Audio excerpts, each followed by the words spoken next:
Welcome to Vanguard Gifted Academy's podcast. I'm Stacey Spears, Art Specialist Teacher here at Vanguard. I have 20 years experience teaching music and drama to gifted kids of all ages. I have a passion for inspiring kids to find creative ways of expressing themselves. And today we will be talking about why we love teaching gifted children.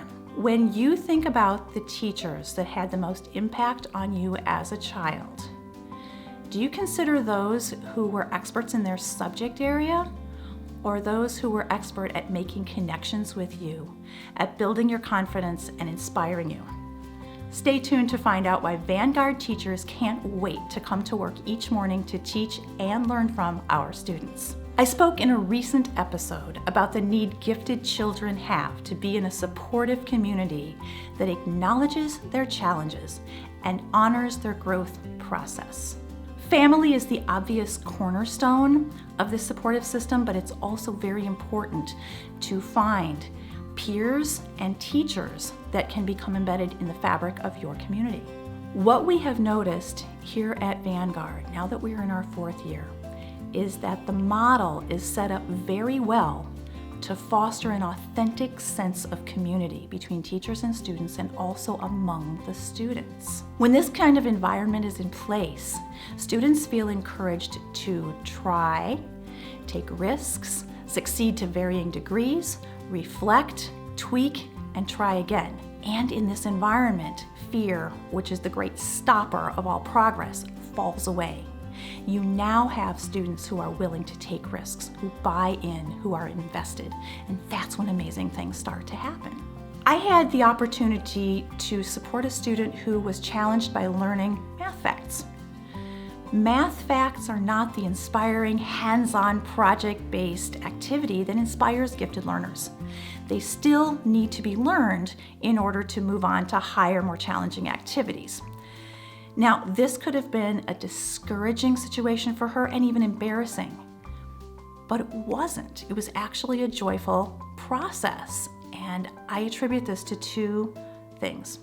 1, her band level teacher was very accommodating in giving her multiple strategies, and they were very creative strategies, to see which ones worked for her.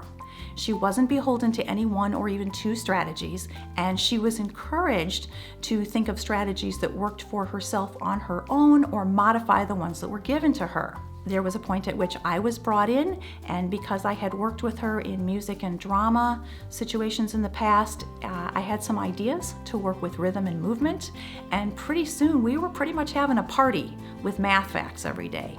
So that was one of the things that I attribute to her success. That was one prong of her success, just being supported and being allowed to use the strategies that worked best for her and not being stuck with 1 or 2. The other element was the student interaction. This is a very open classroom setting, and she wasn't working in isolation. She didn't get sent to the library to go work with somebody on this. This was happening in an open space where there were a lot of students doing what they needed to do. She was jumping, she was dancing, she was singing, she was running from room to room, touching things and calling out numbers, joyfully giggling. And there was no eye rolling, there was no "what are you doing?" There was no judgment. There was very much a feeling of you do you. And it's easy to get used to that because that's just the environment we have here. But it really is a very unique situation, and it was critical to her success to feel free to do what she needed to do. When she did achieve mastery of her goal, her friends celebrated with her, and there was no judgment on when she accomplished her task. So she also wasn't constrained by time, needing to have learned her facts by the end of a certain grade level or a certain month. She learned them when she learned them. Without having a deadline imposed on her, the stress was just gone and she could learn on her own timeline. We all know that everyone has strengths and challenges. There are things we can accomplish very quickly and intuitively, and there are things that will take longer for us. Our students can either miss the deadlines and feel badly about it, or they can just work until they get it.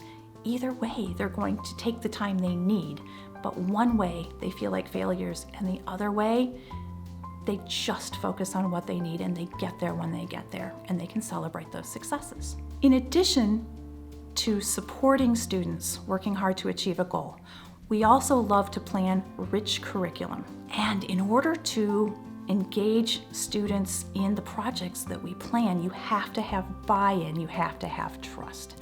When students are in a trusting environment, you can offer and they can participate in activities such as being asked to sit in a wheelchair for half a day and experience what it's like and handle all the challenges that a differently abled body would have to handle.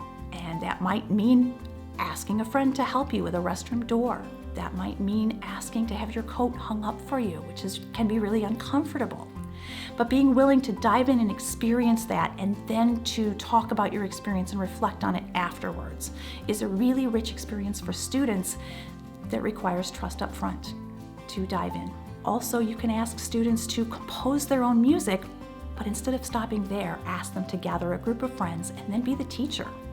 You wrote the music, direct it, teach it. Teach them how to play your song so it can be recorded and later used in a documentary presentation.